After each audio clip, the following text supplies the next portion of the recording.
ഹസൻ സാഹ സുഖമായിരിക്കുന്നു. തെരഞ്ഞെടുപ്പിന്റെ ഒരു ആലസ്യമൊക്കെ കഴിഞ്ഞോ? എല്ലാം കഴിഞ്ഞു. എനിക്ക് തോന്നുന്നു തിരക്ക് പിടിച്ച തെരഞ്ഞെടുപ്പ് പ്രവർത്തനമായിരുന്നു. ഒരു 30 ദിവസം പോയി കിട്ടുമോ ജീവിതത്തിൽ നിന്ന് എന്ന് പറയാൻ പറ്റത്തില്ല.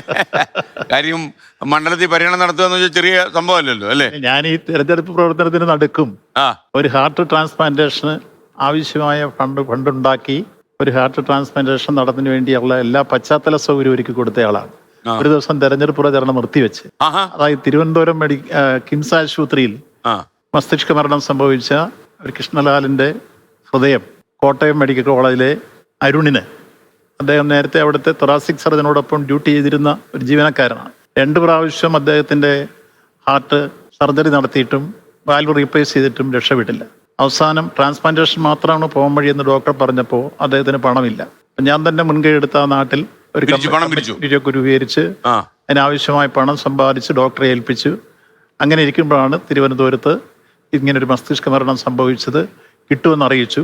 അപ്പം തന്നെ പോയി പരിശോധിച്ചു. ഹെലികോപ്റ്റർ മുഖാന്തരം ബഹുമാനപ്പെട്ട മുഖ്യമന്ത്രി ഹെലികോപ്റ്റർ തന്ന് സഹായിച്ചു. അങ്ങനെയാണ് കോട്ടയത്ത് കൊണ്ടുവന്ന് വലിയ വാർത്തയാണ്. അതിപ്പം കഴിഞ്ഞ ദിവസം ഡിസ്ചാർജ് ചെയ്തിപ്പോൾ ഞങ്ങൾ അദ്ദേഹത്തെ ഒരു വീട്ടിൽ കൊണ്ടാക്കിയിരിക്കുകയാണ്. അദ്ദേഹം വളരെ ഹാപ്പിയാണ്. ഒരു മാസം കഴിഞ്ഞപ്പോഴേക്ക് എല്ലാം വളരെ ക്ലീൻ ആയിരിക്കുന്നു. 2 മാസത്തെ റെസ്റ്റോടെ കഴിഞ്ഞാൽ പുറത്തിറങ്ങി സാധാരണ ജോലി ചെയ്തു തുടങ്ങാൻ കഴിയും. ഞാൻ ഇതേമാതിരി ഒരു 1.5 ഡസൻ കേസെങ്കിലും ഹാർട്ടിന്റെ, ലിവറിന്റെ, അതുപോലെ തന്നെ കിഡ്നിയുടേത്, നിരവധി ഓർഗൻ ട്രാൻസ്പ്ലാന്റേഷൻ. അങ്ങ് ഒരു കുറച്ചു കാലമായോ ഈ രംഗത്ത് ഇങ്ങനെ? അങ്ങേ അറിയപ്പെടുന്ന വേറെ രീതിയിലായിരിക്കും ആളുകൾ. അല്ല, ആതുര സേവന രംഗത്ത് പ്രവർത്തനം ഏറ്റവും നല്ല പൊതുപ്രവർത്തനമാണ്.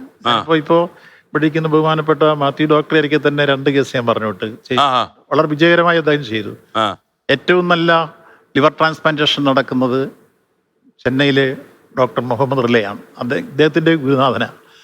അദ്ദേഹം ഒരു 4000-ൽ പരം ട്രാൻസ്പ്ലാന്റേഷനെങ്കിലും നടത്തിയിട്ടുണ്ട്.